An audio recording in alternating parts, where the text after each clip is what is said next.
morning. Thanks everybody for coming. It's 9:03. This time we will blame the deputy chair for that because he was the last one to sit down. But it is 9:03, so let's get started. Thank you everyone for being here this windy morning. It's our last meeting of the year. Happy holidays. Hope everybody had a great Thanksgiving, and we hope everybody has a wonderful and safe Christmas as well, and New Year's. Be safe on New Year's. Having said that, can we call to order, please? Commissioner Ashworth? Here. Commissioner Banks? Here. Commissioner Hassler? Commissioner Thompson? Here. Commissioner Wild? Here. Right. Well, and before we get started, let's start the pledge. Lieutenant, would you lead us?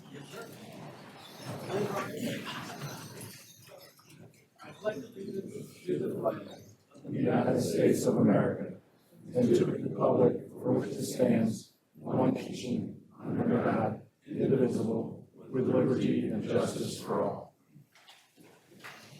All right, thank you. You get your order in, but your. We've got a lot to get to this morning. Do we have anything for our open discussion, Diane? No. No, we do not. Sorry. Okay. Our first item, Chief, is a deputization. We have a couple of gentlemen from the St. Louis Lambert Airport Police Department. Would you gentlemen please step forward?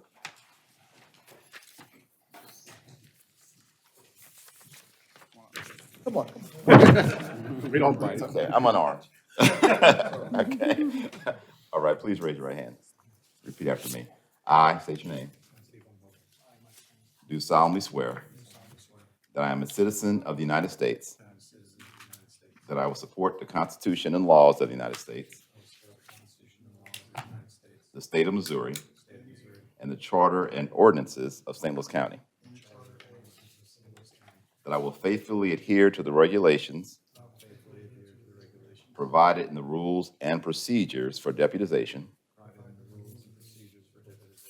as adopted by St. Louis County, and that I will faithfully demean myself as a deputized officer of the St. Louis County Police. So help me God. Thank you. And one other piece of business, gentlemen. As a deputized officer of St. Louis County, you are restricted to the protection of persons and property at Lambert St. Louis International Airport. You also have to hook us up with parking. Congratulations. Thank you. Thank you. Congratulations.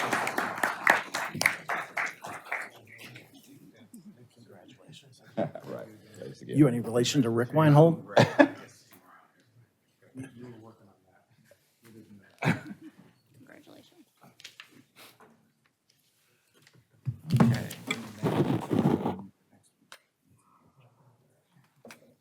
Chief, we have a number of service stars and people we want to recognize. First up, from the Division of Patrol, 25 years, West County Precinct, Sergeant Derek Fort.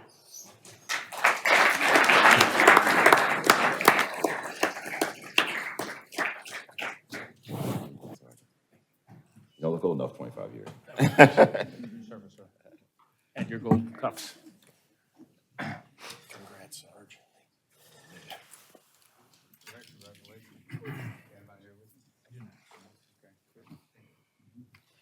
In recognition of 20 years from the Office of the Chief of Police, Bureau of Professional Standards, Sergeant Clayton Fair.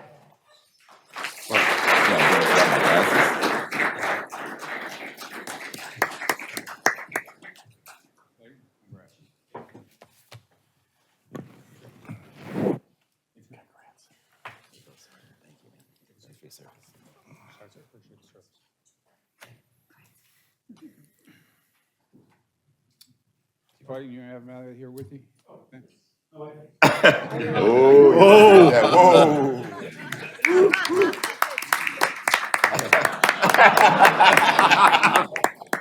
Had her ready, didn't you? Whoa. Also 20 years from the Division of Patrol, I should probably talk to Mike, huh? From the Division of Patrol, Afton Southwest Precinct, Police Officer Jeremy Hake.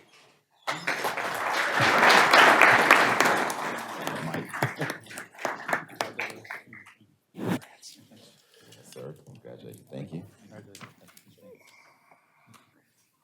Jeremy, you got anybody here? No. All right, good. From the Division of Special Operations, Police K-9 Unit, Police Officer Nicholas Nizzoli.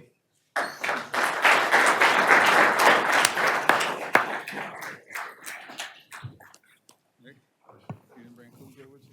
In the car.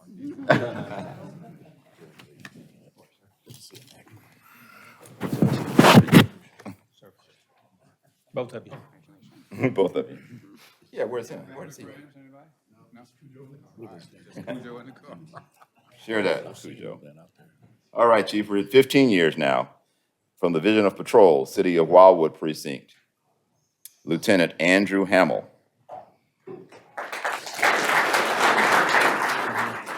Oh, not here? Okay. Okay. Crossed off, yeah. Okay. And also from the Division of Patrol, same precinct, Wildwood, Police Officer David Spurts.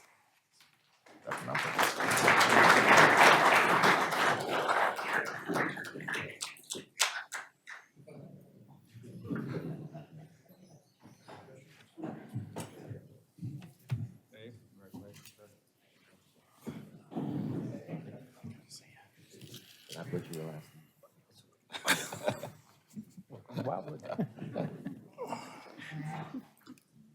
You got anybody here with you?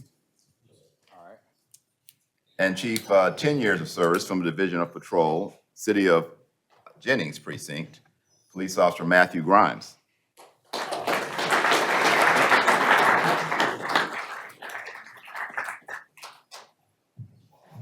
Matthew? How you doing, sir? Thank you for your service. Here you go. Thanks, sir. Appreciate the service. Matt, anybody here with you? No, sir. All right, thank you.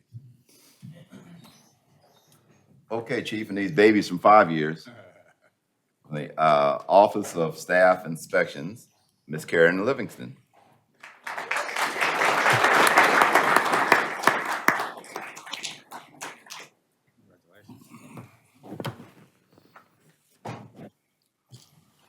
Congratulations. Thank you very much. Karen, got anybody here with you? No? All right. And from the Division of Operational Support from the Record Room Section, Ms. Elizabeth Brown.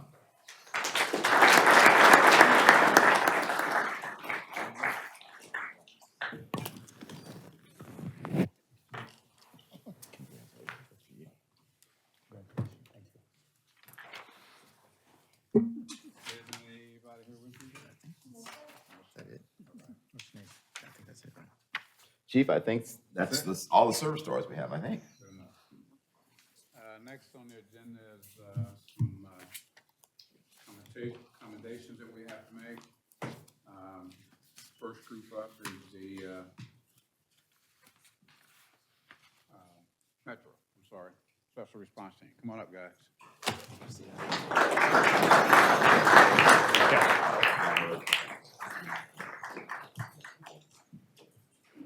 Wowzers. Wow.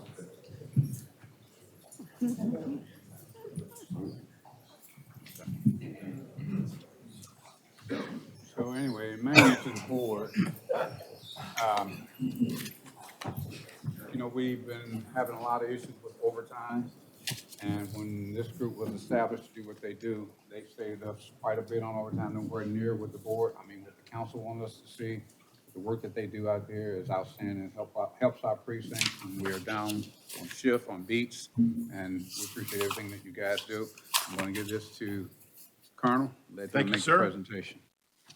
Good morning, everybody. You know, when the chief and the deputy chief formulated this idea, this plan, there was a lot of back and forth on exactly what we wanted to accomplish with this group. And we basically brought 24 people together that really, some of them had worked together, but some of them did not. And they melded together as one group under the common goal of providing the best service that we can to St. Louis County residents, but more importantly, providing the best service that we can to the Division of Patrol and the rest of the department. So basically, I said, don't embarrass the department, don't embarrass the unit, and volunteer for every garbage job to let the police officers in these different precincts get back on the road. So not only did they do that, I bet you that there are people that rode different beats in different precincts 40 different times, 30 different times. Every month that goes by, we learn something new. We didn't think that overtime was going to be reduced as much as it was, but I think that you're going to see different things that come out of this as well. Our felony arrests are really high. Everybody in here pretty much has been in or initiated a stolen car or carjacked case. You know, they've all done exceptional work. We had 3 people promoted to sergeant out of this unit. We hope to continue to, you know, move more people out to different units, promotions. And the other thing that we also did is we also started bringing in brand new police officers to do their second phase of training with these guys and gals, because they're exceptional officers that were brought in here that were exceptional FTIs, and we don't want to lose that ability to pass on that knowledge. So I'm very, very proud of every single one of them, and I want to present the unit accommodation to Lieutenant Sigler, who has at times wanted to commit Harry Carey with dealing with the logistics of getting all these people into all these different beats and all these different precincts. So congratulations to all you guys.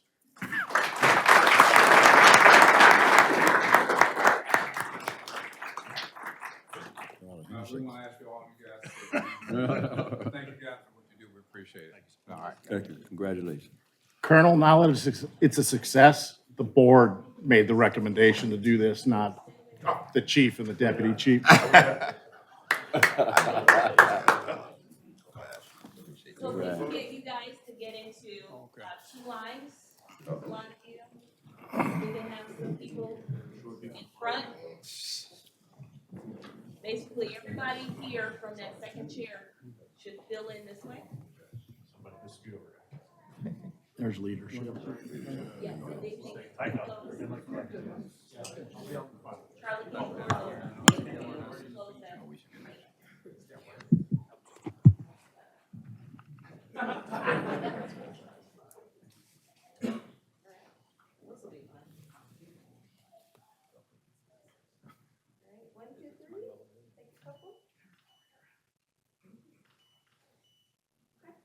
Thank you guys.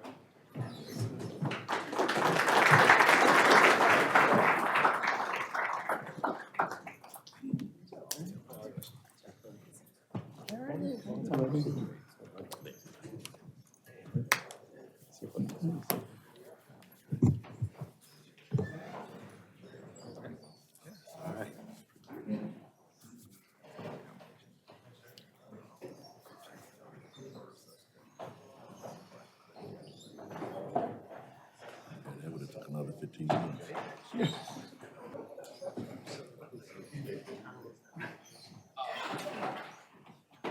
got some more accommodations.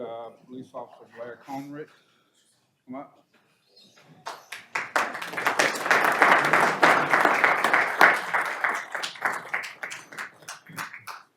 know I jacked that name up. It's all right. That's yours. Thank you. Cameron Grigo. Let's do it twice. And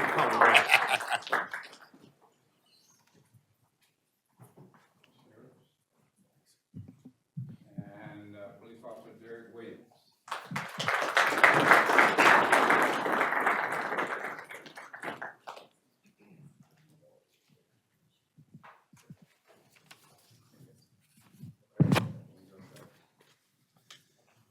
Right.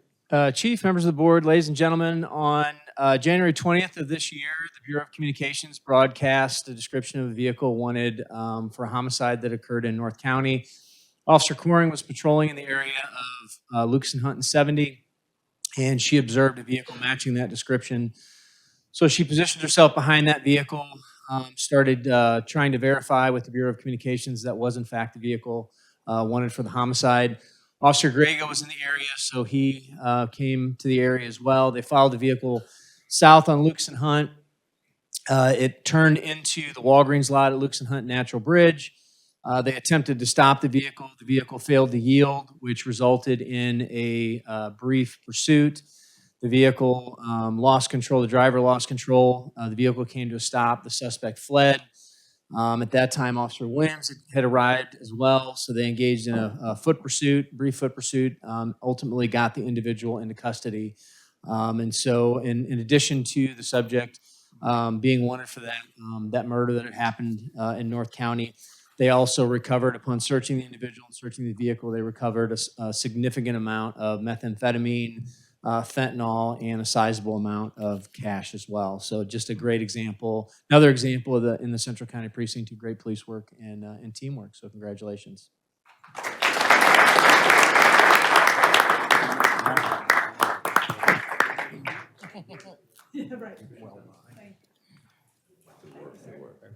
Good work, sir. Good work. Good work, man. That's one back over for a minute. Hey, Chief, would you make sure you point out that Cameron is in Pasadena Hills? That's my guy.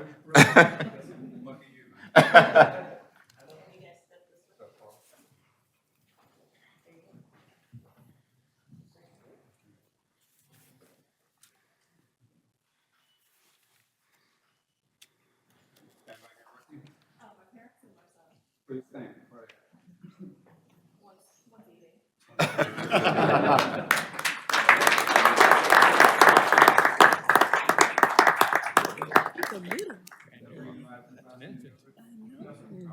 Yeah, he does. I'm here with him. Thank you. Wait, is anybody here with you? Where's mine?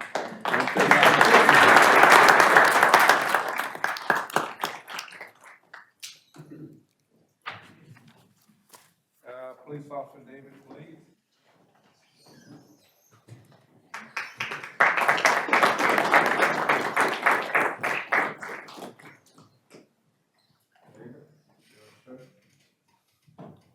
Police Officer Kevin Scobie.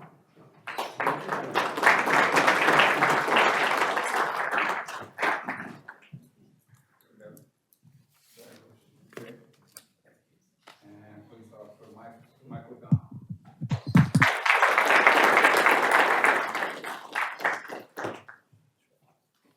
Mike, congratulations, sir. Captain? Thank you, Chief, members of the board, ladies and gentlemen. On March 3rd, these three gentlemen received a radio assignment to the Black Forest Apartments down in the 4th Precinct. I think the comments of the call stated that there was a mentally disturbed person, emotionally disturbed person that was armed with a knife. When these three got there, kind of in a common area, a grassy area just outside of the parking lot, they encountered the emotionally disturbed person who is not only, it's not a knife, but it's about a 2-foot machete. He's swinging it back and forth. They did a great job tactically to separate themselves and start to approach the gentleman. Obviously, they tried to open a dialogue with him, which was to no avail. This went on for several minutes. He continued to back himself up, eventually reaching the parking lot, and they were giving him an ultimatum, almost drawing a line in the sand, that he needs to stop before getting to the apartment actual building. He turned around and got about 10 yards away from an occupied apartment building. They did a great job to rush up and use a taser and go hands-on to disarm the man and ultimately take him into custody without any further incident. I think it was a great job, obviously, of teamwork by the three, but it underscores what police officers, not only these three, everybody out here can attest to this and around the nation, that we often are charged with things that would be likely considered a deadly force encounter. And the majority of those times, the media will portray the bad portions, but a large majority of the times, the end result is this, and the gentleman actually got the help that he needed at the hospital. So Fantastic work by these three. We're proud of you, and so do the citizens of St. Louis County.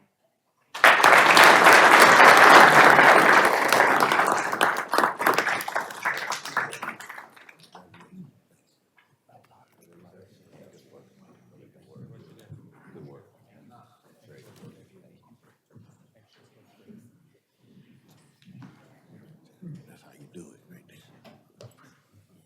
Yeah, different than an account. You're afraid to get yourself dirty and ruffle up when you need to do something else.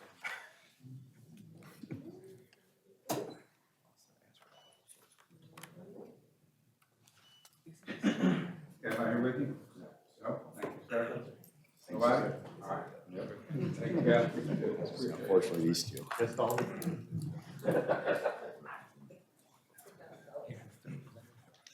We have two promotions that we want to make. Lieutenant Dean O'Hara.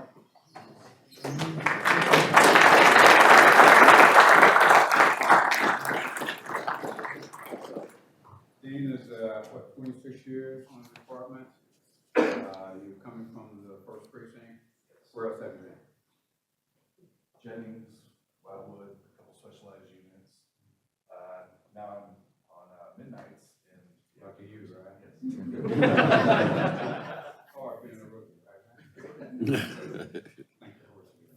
Sure. I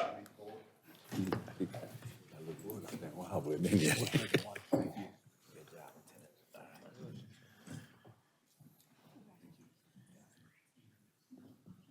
And I should also mention Dean is the president of the Welfare Association, and those guys have done a great job over your time period, and I appreciate it. You want to take a picture?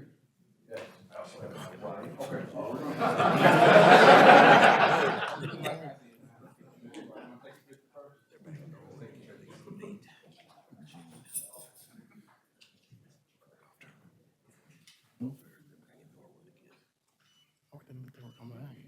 I didn't think they were going back. Man, I'll introduce everybody except my wife. Don't ever do It doesn't go well.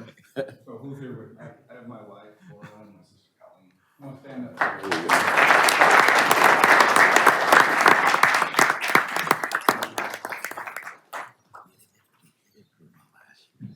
Next, we are promoting Sergeant Andrew Husky.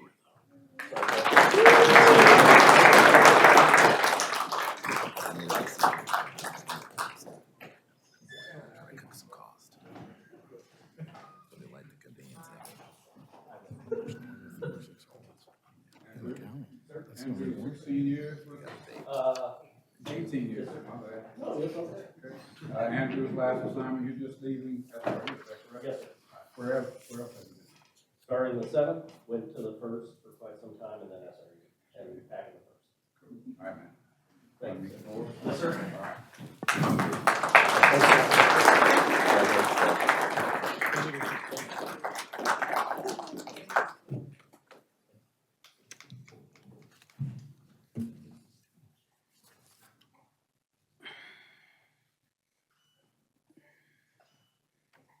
Besides your crew, with anybody else here with you? Yes, Yes. I won't forget. My wife, Right. my daughter, Harper. Say hi, Harper. And my mom.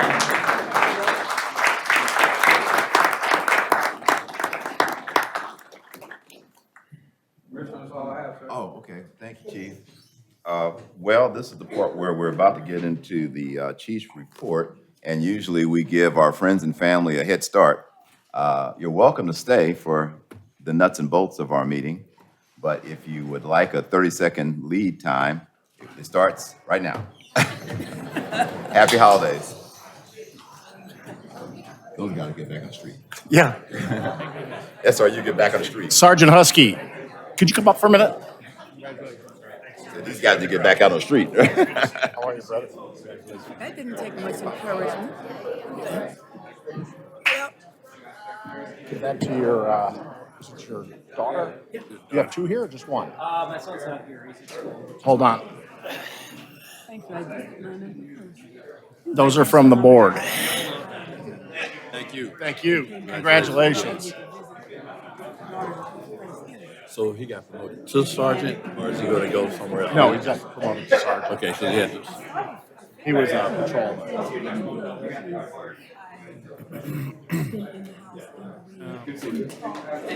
Both of them. In our age. They said they were the gold standard. It's alchemy. Turn lead into gold, I guess. Yes. This is a week. How'd that budget meeting go yesterday, huh? They pulled it. I Oh, know they they pulled were. it? Yeah, they were. I knew they weren't gonna. Cause I know they had an issue with, I mean, they didn't, they postponed this. I slid into your seat over to help They with didn't do the anything. service award, so you want to sit back here. No. Well, Chief, I hope you don't take it personally. Everybody left.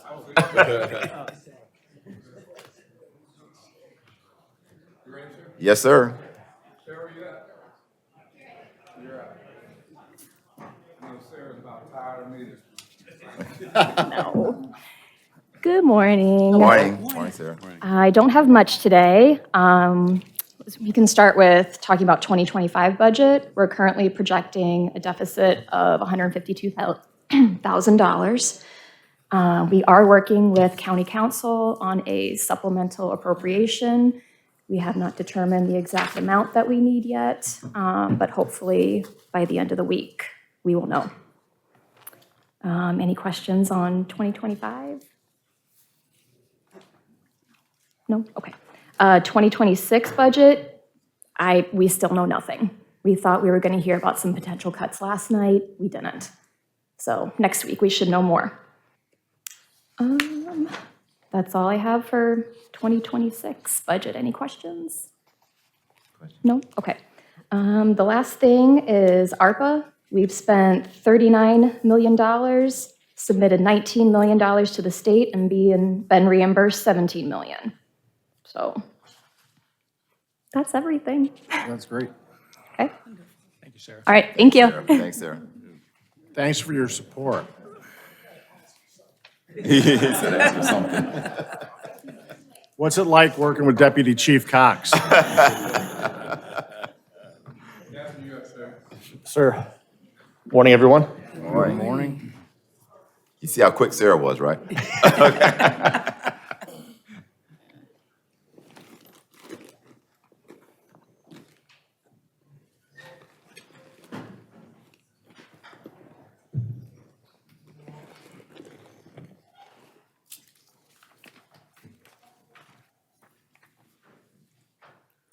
All right, I'll be reviewing November stats with you this morning. For the month of November, we received 3 additional citizen complaints. That brings our total to 18 for the year. So as you can see, as the years progressed, that percentages came drastically down. The 3 complaints that were received from talking to BPS were referred back to the precinct level due to the type of complaint, very low level. They'd be considered, if you want to categorize it, like a misunderstanding of the law or procedure on behalf of the complainant. So likely those would be unfounded. Internal investigation incidents, we have 131 for the year. We're pretty consistent on the fact that most of those are still preventable motor vehicle accidents. 9 are body-worn camera-related issues, and then 9 are lost damaged equipment. So comparing that to 2024, we're pretty consistent in that half of the internal investigation incidents are in that realm of violations, very low level. Use of force incidents, last month we had 28. 67% of those are still physical restraint, so very low level strokes, basically limiting mobility, freedom of movement to affect the arrest. So that's almost 3/4 of those. 3.5% of our arrests result in use of force, which is pretty consistent month to month. Nationwide, the average is about 5% of arrests result in use of force. We're just under that. Vehicle pursuits, we had 4 last month, and we had 86 failure yields. So our numbers are still drastically lower than they were this time last year by almost 30%. That's the heat map for failure to yields. I think I've said this almost every month, pretty consistent. Most of those take place during that late evening, early morning hours, and the majority are in the 1st and 8th precincts. Highlights, we had 769 arrests, 45 guns seized, 50 DWIs. Last month you asked about a breakdown between arrests of felony misdemeanor. So out of the arrests that were made, 190 of those are felony arrests. So, and that's at the precinct level. For DWIs, I'm losing my place in my notes here, so many of them. The majority of those still come, 38% from our highway safety unit, resulting in our 50 DWIs for last month. Captain, if I may interrupt for a moment, that 25% felony, out of all the arrests you made, about 20% are felony. Is that normal? Is that 20% about right? I'd say it's pretty consistent. However, in that number, some of those are warrant arrests from previous cases that went to warrant. So not all those are like original calls for service that result in a felony arrest. I don't know if we could break it down like that month to month. It'd be pretty difficult to do. But not all of those are 190 original offenses. If that makes sense. Mm-hmm. Thank you. Crimes against persons, we have 33 homicides year to date. Overall, trending downwards in every major category that we track. So crimes against persons is down 5.6% year to date. So we can continue to see that downward trend in almost every category. The infographic on homicides on the right, year to date, the number is slightly different than what I just showed you due to there's a double homicide from December 3rd that is included in that. Last month in November, we had 6 homicides handled by our crimes against persons. 4 are in St. Louis County patrolled areas, and then we handled 2 municipal related homicides. The airport shooting and then the one in Maryland Heights. Crimes against property, also I can say that we're seeing a downward trend in all the major categories, down by almost 1,000 compared to this time last year, which brings our total percentage down by almost 10%. So trends in both major categories that we like to see. Crimes against society, I know I sound like a broken record, also down in almost every category that we're tracking by almost 6.7%. So for 2025, hopefully we continue that to end the year. In January, I can say the same thing I just told you. Hopefully crime continues to go downwards. Calls for service. Going into the winter months, we're seeing most of our precincts falling below the moving average. So not a whole lot of note there. That's a trend that we see year to year. Self-initiated calls for service. Really nothing of note here either. We have a couple precincts above the moving average, a couple below, but still doing a lot of self-initiated activity going into the mid-fall months.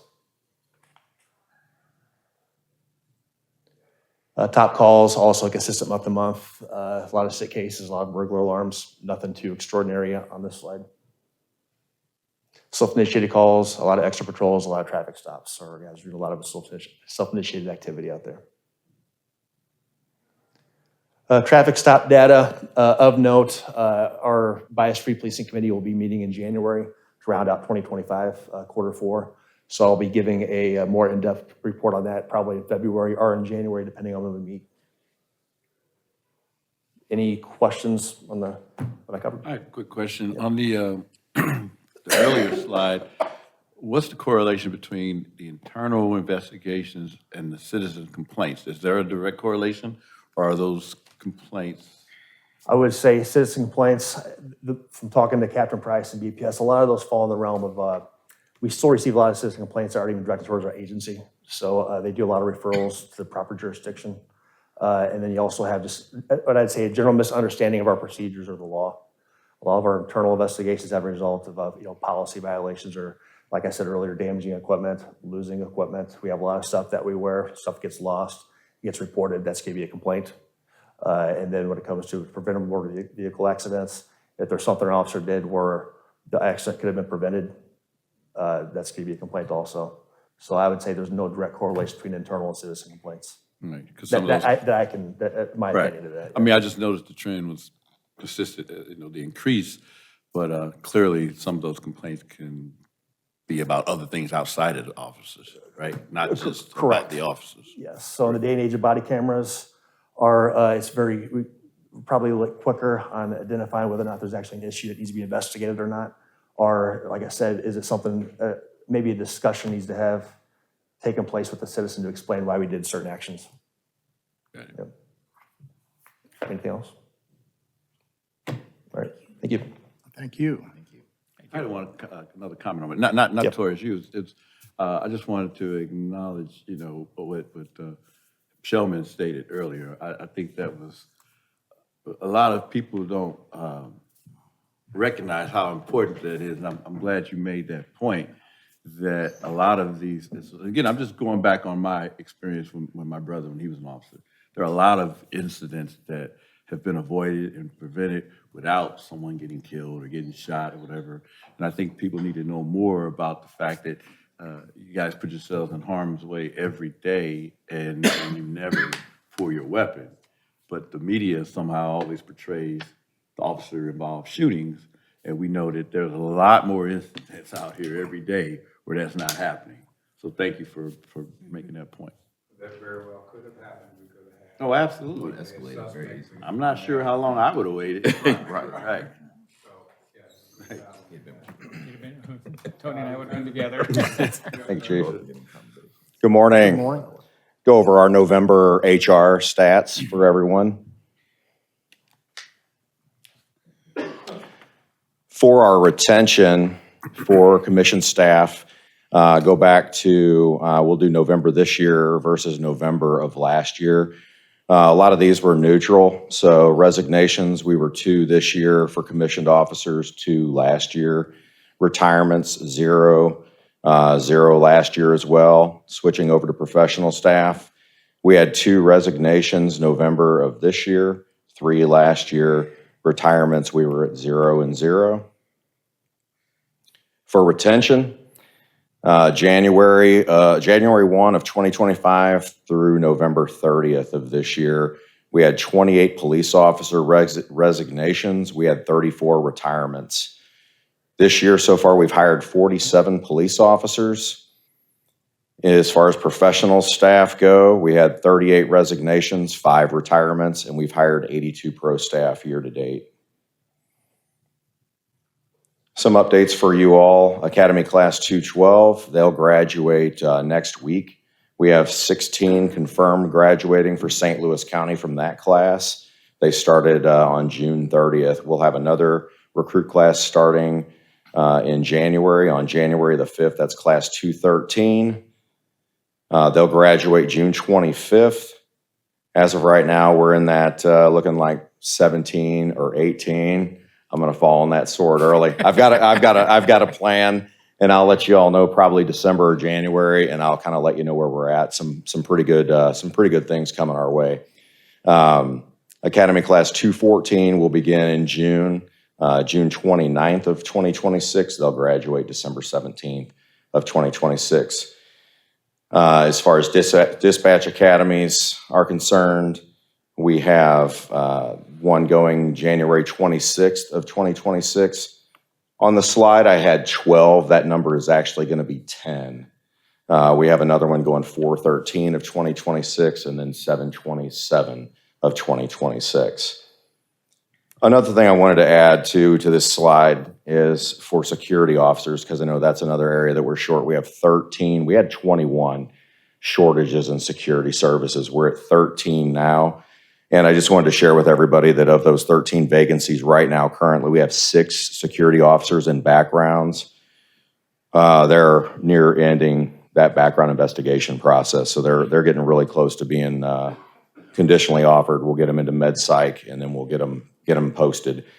We have 1 in med psych currently. We have 10 that are scheduled to do sit-alongs in security services to see what the job is all about. They are also basically right before background investigations. So we make sure that, hey, this is what we do. Is this something that you still want to do? That way we don't lose them along the background process. We have 1 that needs to be tested in trigger pull. He already completed his testing, and then we have 12 that are in testing. So we've talked about security shortages before, but I think 2026, we're going to get that thing turned around and fully staffed. A lot of our pro staff positions, we have fully staffed. So we're trending in the right direction.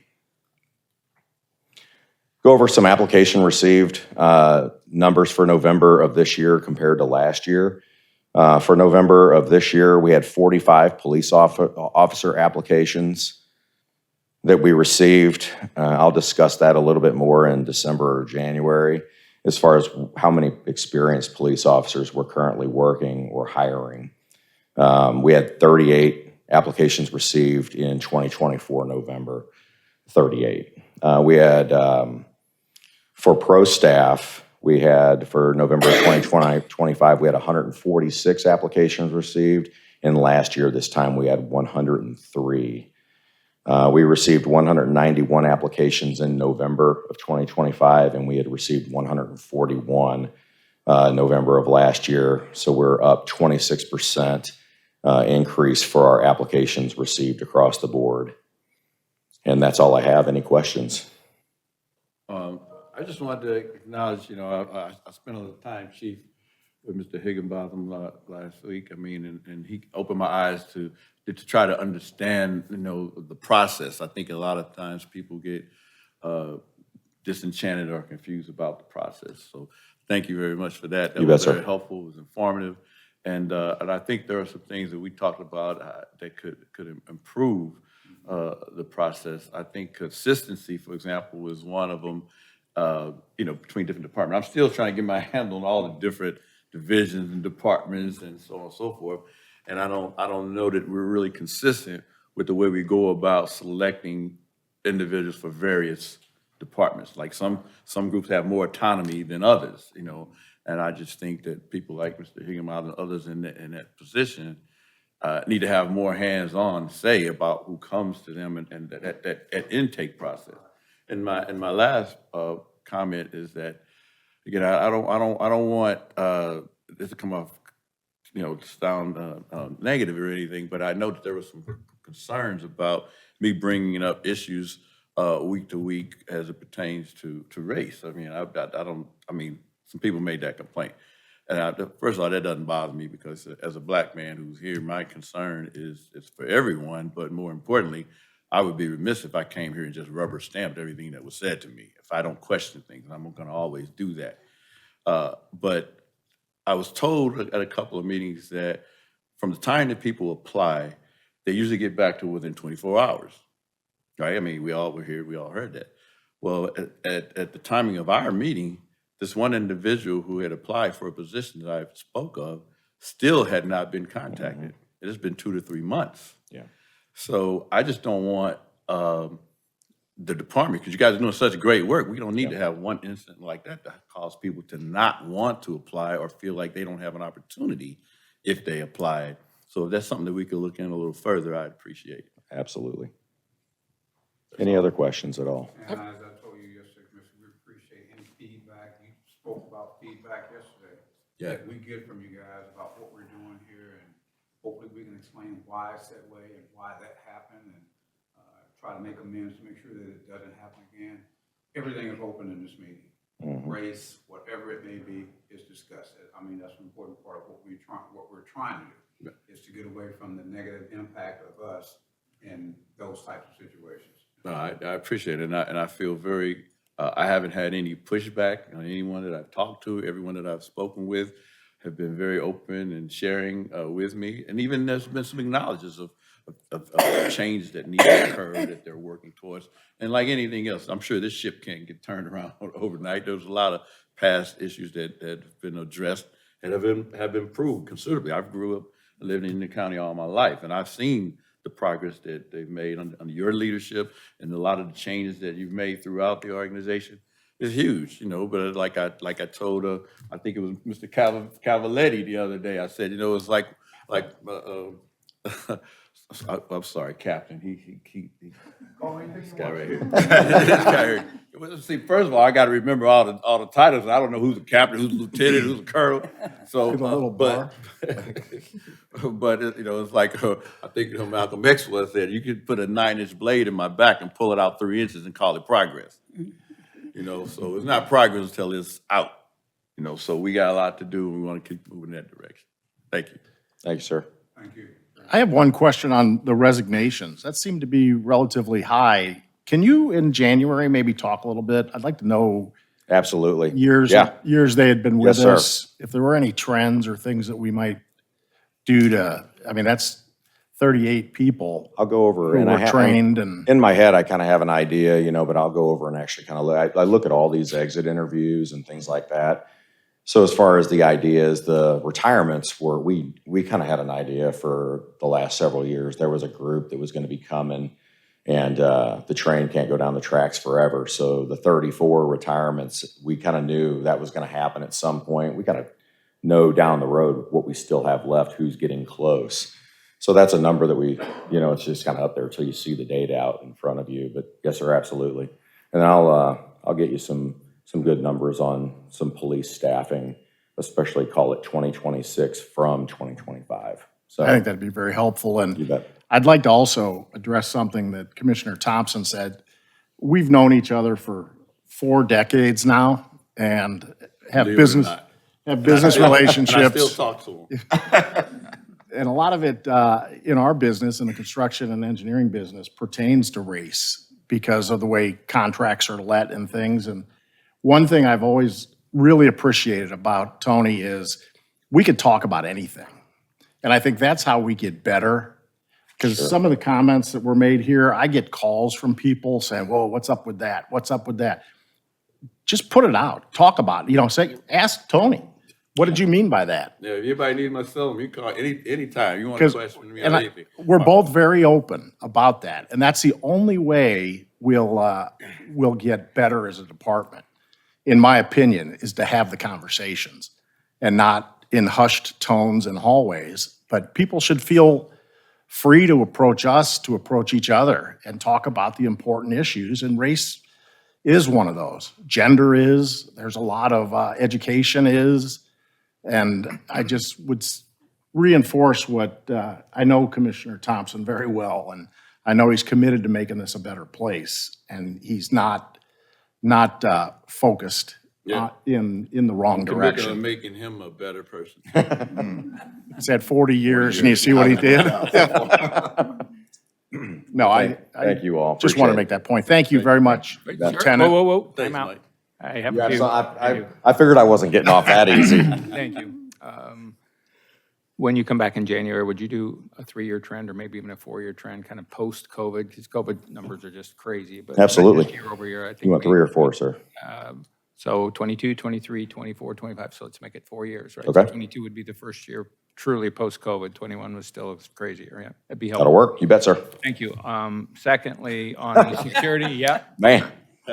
on the security turnover, so it looks like you're catching up and getting ahead, but that's only as far as turnover provides, right? So you go with retention, you go. Why if you notice the numbers that we're working more because we're going to pull them for the June Academy class as well. There are some security officers that we know we're going to have in that June Police Academy class.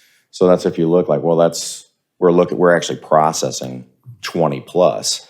Well, that's to counter the deficit that we're going to get when we staff the June Academy class in 2026. So we're trying to, obviously not affect security staffing by pulling into the June Academy class for police recruits. So that's why we're. And I appreciate that. And I was going to how much turnover, right? If like on the officer side, you can hire 40, but if you're losing 50, Right. You're never catching up, and Right. you're making that catch up. But also, the question would be, what's our turnover rate in security services? You don't have to know. Security isn't too bad, sir. A lot of that is the actual, call it cadets going to security going to police academy to become police officers. We're not losing a lot of security officers to resignations. We advance them, promote them down the road. So that's actually working out really well. So some of the numbers in my presentation, you'll see that's part of it is trying not to have those deficiencies. So let's work more than we than we really need because we are going to need them. So it's just throwing a little extra into it so that we can get to fully staffed and keep it that way. And so, I was down in Clayton yesterday and happened to come back through the Justice Center with security, and I'd never been in that door, so I walked in and talked to the security services group, and there were 2 new security officers there, and they both talked about they're working to get into the academy. So, sure. well, that's great. That's what we're doing. So that's 2 of the ones that, you know, if they're going, we want to look at them. Plus, obviously, we're putting that number in our heads into the June academy class as well. So trying to track all that is a process, and we've got it all in place now. It's just actually applying it, which we're doing. Excellent. And so what changed? So this board's been together, at least some of us, for 6 years. And we've always been chasing our tail on security. What's changed? What are you doing differently, sir, that you and your group that's allowing us to finally get to where we need to be? You know, I think it is their opportunities, and we've been promoting those opportunities. And if we do it, if we actually say it and then we do it, so you can actually start here with a high school diploma, you can become a cadet, and then we'll get into the, you know, eventually we'll have a candidate that applies. For instance, we even had a security guard apply, but she was qualified to be a security officer. So we're like, let's try to find which we have cadet, security guard, security officer, police recruit, police officer. So as we progress down that path, we were like, she's qualified to be a security officer. Let's put her up at the next step. We're not wasting time making her a security guard to a security officer down the road. So they know that they have the opportunities, and the word of mouth is everything. It's just, you know, doing what you say you're going to do. And then when that word gets around, they're like, no, they will actually take you with a high school diploma, and you can go all the way through this and make a pretty good income and have a pretty doggone good place to work. That's what we're trying to do. What a simple solution. Thank you for your leadership Yes, sir. in making that happen. Absolutely. And lastly, thank you for your courage in falling on your sword. It's all good. I love the smile, I know. You'll see where I'm going with it. Thank you. I don't know if you guys are aware that we just went to the security guard position.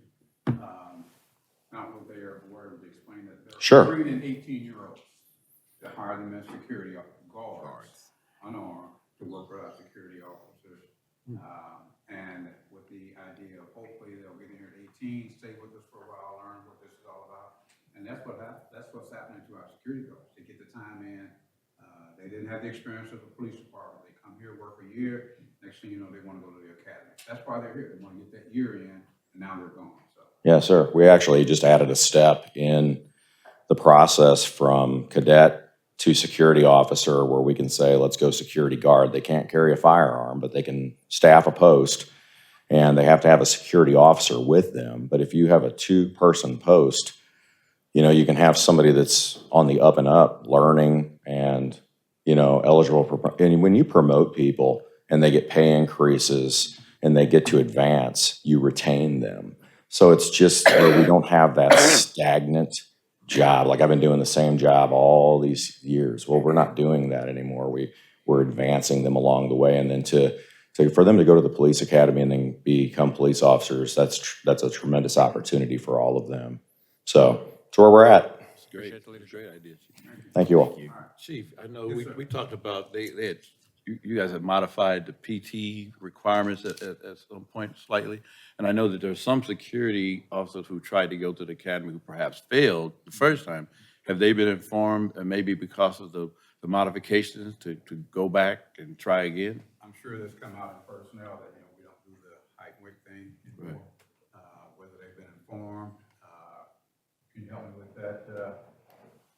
Yes, sir, for height and weight standards? Yes. They don't exist anymore.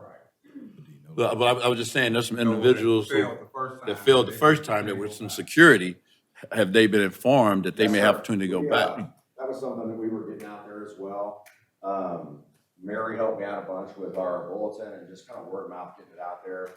I know I was on Councilman Harder's show a couple times, kind of throwing that out there for people too, just to get the word around. Good. So we're working on it. Great. Mr. Ashford, Commissioner Ashford, could you share again what you shared with the individuals yesterday in your speech? I thought that was very appropriate about leadership and feedback. you gave a little spill on that. Could you share with the people here? that perhaps Hey, on the weren't there? spot. Thank you, Yeah. Commissioner. I appreciate that. So yesterday, to put context around it, yesterday was the second class to graduate from our Leadership Development Initiative. I was very politely asked to speak because of my background, but I think what Commissioner Thompson's referring to is too many studies over the last 40 years that said the most critical thing a leader should do, must do, has to do, and the differentiation between a good leader and a bad leader, or a good leader and a great leader, is providing feedback. Setting expectations and providing feedback.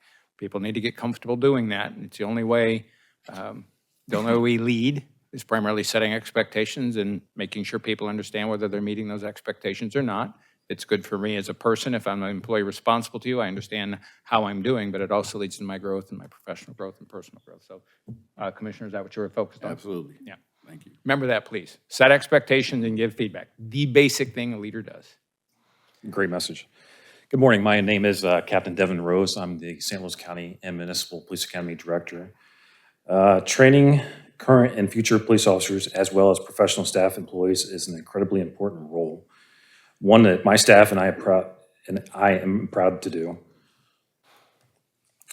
The Academy's mission statement is that we will provide quality law enforcement training programs for individuals and agencies to meet the needs of the community. A guiding principle is that teaching will take place within the framework of values and ethics. The Academy is operated by Chief Gregory under the supervision of the Board of Police Managers. The Academy is overseen by the Board of Managers. 7 members of the board are approved by you, the Police Board. Commissioner Hassler is the chairperson. Vice Chair is University City Police Chief Larry Hampton. He was just recently appointed. So this is a picture of our board. Chief Hartman was also recently added. So it's represented by Florissant, Creve Coeur, and Olivet, and also the secretary is Colonel Mann, and Chief Gregory is a member. The Academy Board of Managers provides advice to the Police Board, Chief, and Director regarding Academy management and supervision, develops rules and regulations of conduct, authorizes diplomas and certificates, recommends an operating budget to the Police Board, and develops and approves standards of admission. Staffing. The staff at the Academy currently consists of 19 individuals, myself, 2 sergeants, 13 instructors, and 3 support staff.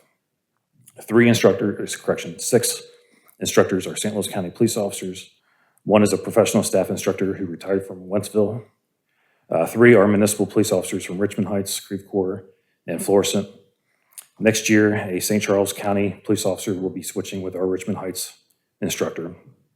An additional 3 instructors are part-time, intermittent employees who retired from the St. Louis County Police Department. They assist with our firearms and physical training programs. The instructors and supervisors do a fantastic job. They're all hardworking, knowledgeable, and extremely dedicated. The instructors have a combined total of 347 years of police experience, which is a lot, an average of almost 27 years each. Training locations. So we have 2 training locations. Our main location is the Academy, located in Wellston, and our firearms range is in Eureka. The Academy was built in 1988. It's 34,000 square feet. It contains classrooms, a gym, virtual machine, indoor track, outdoor track, weight room, cafeteria, computer lab, and administrative offices. It is located on 7.9 acres of land and is jointly operated by the police and fire academies. This is a picture of our updated range. The firearms range has recently undergone ARPA-funded improvements this year, totaling almost $500,000. Improvements were made to the restrooms, roofs, and asphalt. A new targeting system was also added. Post standards. Missouri post standards are educational standards mandated by the state. The post program licenses law enforcement basic training centers, basic training instructors, and approves law enforcement training coursework. CALEA. The Academy is a public training center certified through CALEA, where post standards are state education standards. CALEA provides a framework for administrative standards. The Academy was awarded accreditation in 2024. for the 5th time since 2008. So our training structure, there's 2 main sections. There's continuing education and there's basic training. This is a picture of our current class who graduate next week. The length of training is 25 weeks or 956 hours. Post-licensing mandates 600 hours, so we're way above what post requires for a Class A peace officer license. Our recruits do not live at the academy. There are 2 recruit classes per year. The last class graduated in June of 2025. It started with 48 and graduated 36, of which 21 were St. Louis County offshore recruits. The current class will graduate December 18th. 40 started and 30 are scheduled to graduate, of which 16 are St. Louis County recruits. Basic training consists of classroom learning and practical role-playing exercises. Recruits are challenged physically and mentally. There are 5 training blocks mandated by post. They include administrative procedures. This block includes exams, study skills, and CIT. The second one would be legal studies, which includes constitutional law. And the third one would be cultural diversity and interpersonal perspectives. Some sections are domestic violence and ethics and professionalism with that one. Technical studies is a 4th one. Subsections include patrol procedures, criminal investigation, and report writing. Skill development is the last one. It includes defensive tactics, firearms, physical training, and driver training. A minimum score of 70% is required for passing. Our instructors, all basic training instructors are assigned full-time at our academy. Instructors are cross-certified in several blocks of instructions by post. No instructor can teach more than 30% of total hours for basic training. Continuing education is our other block. Post requires 24 hours of continuing education training each year, including in the areas of legal, interpersonal perspectives, technical studies, firearm skills and implicit bias, de-escalation, and racial profiling. CLIA and general order annual training consists of such areas as pursuit policies and use of force policy. Stats. So for 2025, let me go back here a little bit, I'm sorry. We had 62 training paying departments serving 3,531 police department employees. We hosted 180 continuing education classes with 2,519 attendees. We had 40 in-service training sessions attended by 722 county officers and sergeants, 15 professional staff training sessions attended by 282 staff members, and 50 firearms transition sessions attended by 816 officers. That was a huge one this year. So each firearm session was 3 days. We're looking forward to the Regional Police Academy. We don't know exactly when that's going to take place, but it's going to be a cooperative effort between St. Charles, Jefferson, Franklin counties, and us. So as we get more information, we'll certainly let you know. And with that, graduation is next week, so you're certainly invited to that. And if you ever want to do a tour, we'd love to have you. Any questions? On one of your previous slides, you mentioned the 3 areas, physical, mental, and emotional. You said physical, mental, but you didn't really mention emotional. Just give me an idea what type of training for emotional do you provide? Sure. So they're really challenged physically, mentally. It's not what you think of back in the 50s as like a, basic training in the military, but they are definitely challenged. They're encouraged to respect the instructors and that sort of thing. But yeah, a lot of hard work goes into it, a lot of physical training, defensive tactics, but physically they're challenged, so. But those are kind of the easy ones. Emotional is a little harder, so I'm trying to get an understanding of how are we doing with that portion of it, and what are some of the feedback or results that you've been getting with the emotional side of the training? Well, certainly some people are not cut out to be police officers, and we'd lose some people right off the bat.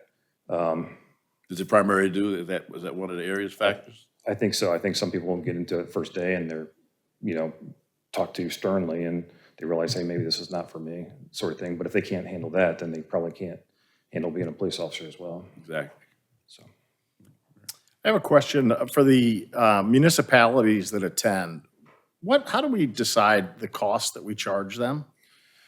I believe the number for each officer is $175 within St. Louis County, and outside of St. Louis County is $200. So if you have 80 officers in your department, it'd be $175 per recruit or person, I'm sorry.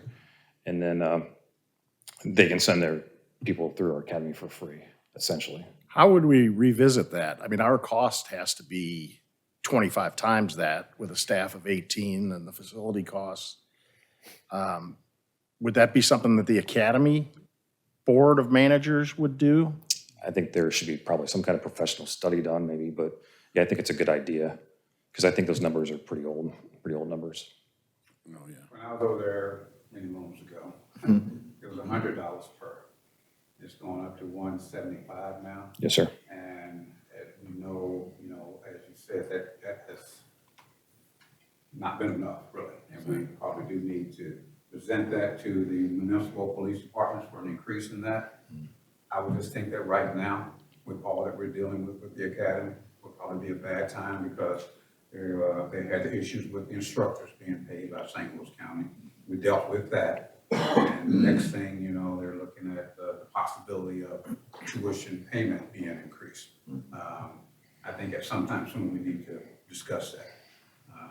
Throw those issues out to the municipalities and then not talk about and not even considering the fact that communications costs are probably going to go up next year too. They're probably won't be too happy with us, but it's not us making money, first of all. Right. Yeah, You we're want to just cover your looking at costs. Trying to recoup our costs, that's what we put into it. What's their We just hope that alternative? they can understand that. I'm sorry. What's their alternative? Do they have an alternative? Pretty much nothing. Might be a good time to increase. Yes, sir. When was the last time we reviewed the overall curriculum to make sure it's current with not only what's going on in policing, but what's going on in society? Constantly. Yeah, all And the how time. does that work then? Well, At a very lot of high the standards are post standards, so we're required by state laws to basically follow those classes, but we're also adding classes constantly. We're constantly revisiting what classes we offer and So how for we can tweak example, it. we live in a urban, rural, suburban, right? We've kind of got all three in our jurisdiction. What a police department in rural Missouri is not going to, likely not going to confront some of the things that we have to confront. How do we differentiate between that? I don't know what the post does, but it just seems like there's some things that are going to be unique to our special needs of having urban, rural, and suburban all wrapped up that may not apply to the city because it's primarily urban, or may not apply to some small municipality in the middle of Missouri that's primarily rural. Is there anything to that, or is that just? I think there's something definitely to be considered with a new academy that we're going to be building and having, but policing is policing. I mean, I think that maybe tweaks here and there, but I think at the end of the day, policing is policing. Well, I appreciate that, but how you respond to a shooter on a 7-story building is not going to happen in rural Missouri. It's going to happen here. How you respond to somebody who's got a bomb outside a building that has 4,000 people, and it's not going to happen in central Missouri. And I don't know whether the Post does that or not. That's all I'm trying to get to. Do we update it to address the needs of our very particular situation with, again, suburban or rural and urban together? For us, we have a training committee for the St. Louis County Police Department. We have a training committee that meets once a year, and we discuss these issues. We talk about, updated training and those things. We have a committee of people that are involved in that. And that's been sufficient so far? Yes, sir. Okay. Post pretty much takes, responsibility for that. They see what's happening in the nation, and they'll recommend other classes to us, like you see implicit biases that came about, after the Michael Brown incident, de-escalation that came about after the George Floyd incident. They put those topics in there, made them mandatory for us to teach in the academy. Specific like what you just mentioned, that's, someone on a 15-story building in rural Missouri. It's not going to happen. Right. But they hope that there are people trained to deal with things like that. I don't think that post would break that down specifically like that. But MaxHack, we train to do that. We use that for incidents like that, so. But again, Post pretty much stays on top of what's going on in the nation, and so does CALEA.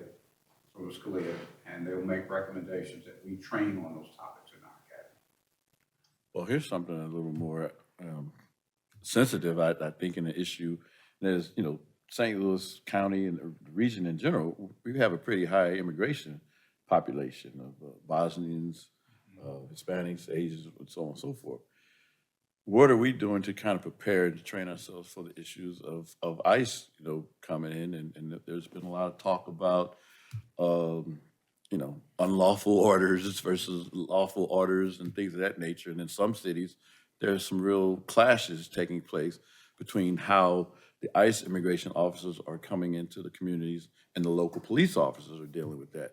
There's got to be something you guys got to be concerned about. And if and when that does happen in our community, are we prepared to assist and or support? I mean, because in my opinion, the police officer, we're here to protect the citizens, not to protect other officers who are doing things that may perhaps be unlawful or illegal towards our citizens. And that's a debatable, question that's going on right now, but that's something that I think we need to be prepared for. We do have I'm an not sure I ABLE agree with that program. full flow. I think we're there to protect both, not just one or the other. Well, Full citizens, disclosure. an officer is a citizen, and they should be protected as a citizen, but not as an officer, in my opinion. There's a difference. If they're not going to protect an everyday citizen, then there's a problem. So I'd like to say something.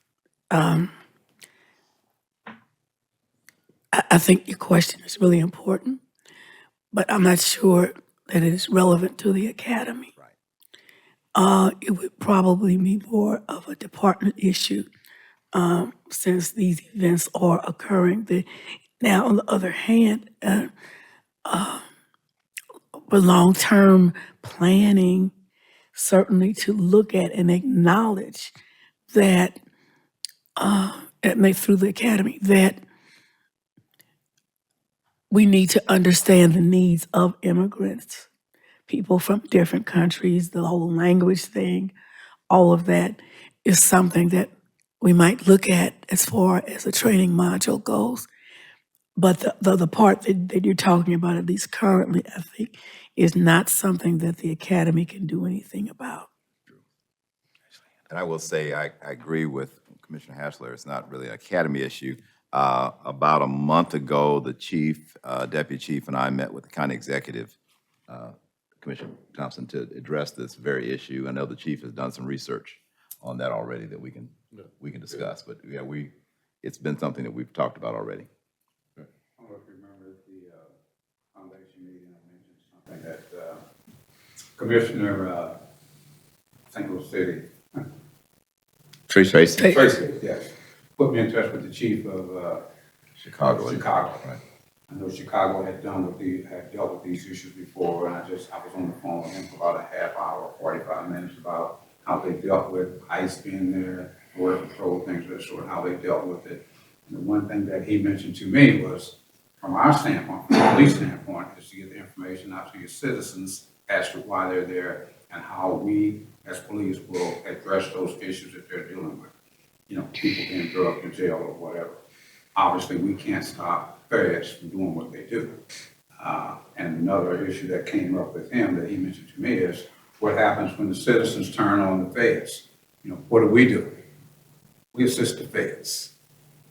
Does that look good for us? Probably not, but we assist them because we're not going to stand back and look at another law enforcement being assaulted, even though in their minds, what they were doing was wrong. So he says it's a tough situation to deal with. Sure. It is.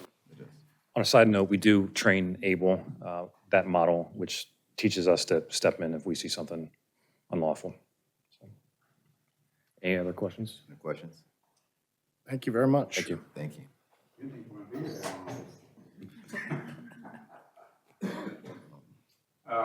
Mr. Chairman, as I told you, we have one presentation. Mike Klaus called in sick last night, so he won't be able to do this presentation on ECC. Okay. We'll put it on the agenda for next month. Sounds good. All right, thank you. Is that it then, Chief? Report, okay. Before we move on to voting, make sure that the record reflects that Commissioner Hassler is here. Yes, it does. Great. Item G is the approval of a minutes from our November 12th, 2025 meeting that's in your packet.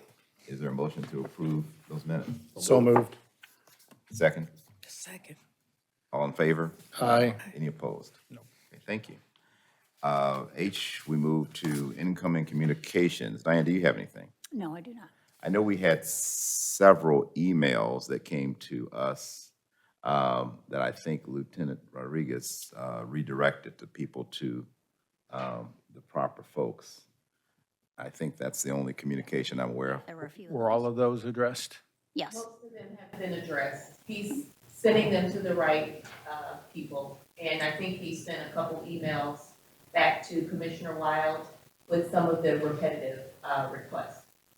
Yes, thank you very much for addressing that. We just want to make sure that when citizens take the time to register, there were a couple very good questions about why they see police officers with their kids in the car and things like that, which I think it helps us when we respond to let them know that what they're doing is fine. Okay.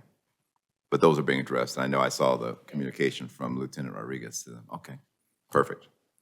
Any outgoing communication, Diane? No. All right. Any old business to discuss? No?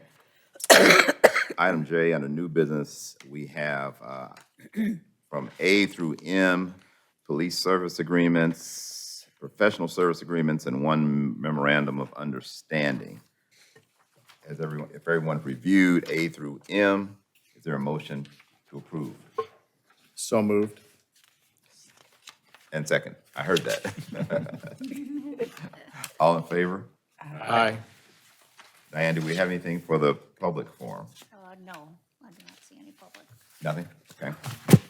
Well, the Board of Commissioners may vote to go into closed meeting for legal advice and review of claims and lawsuits involving the police department. That's section 610.0211 RSMO and section 114.020 section 1 of SLCRO, and to discuss the leasing, purchase, or sale of real estate by a public government body where public knowledge of the transaction might adversely affect the legal consideration thereof. That's section 610.0212 RSMO and section 114.02012 SLCRO, to discuss the specifications for competitive bidding not yet officially purchased or approved, section 610.02111 RSMO and section 114.02011. Is there a motion to go into closed session? So moved. Do we need a roll call vote on that, please? I'll second. Commissioner Ashworth? Yes. Commissioner Banks? Yes. Commissioner Hassler? Yes. Commissioner Thompson? Yes. Commissioner Wild? Yes. Thank you. I have one point of clarification. On the contracts for the care and communication services, we list it as a cost. That's actually a reimbursement. Am I reading that correctly? It's this single sheet dated December 4th. It says City of Moline Acres, City of Chesterfield, City of St. John, and it shows the item as a cost. I think what that is that's what they pay the county in reimbursement. Yeah, and the sheet is just so that you can have them all at a quick glance. No, instead that's of fine. reading I just it. wanted to make sure Yeah. that it's not a cost, it's a reimbursement. Right, yes. Clarification. Thank you. Thanks for clarification. All right. Thank you, everyone.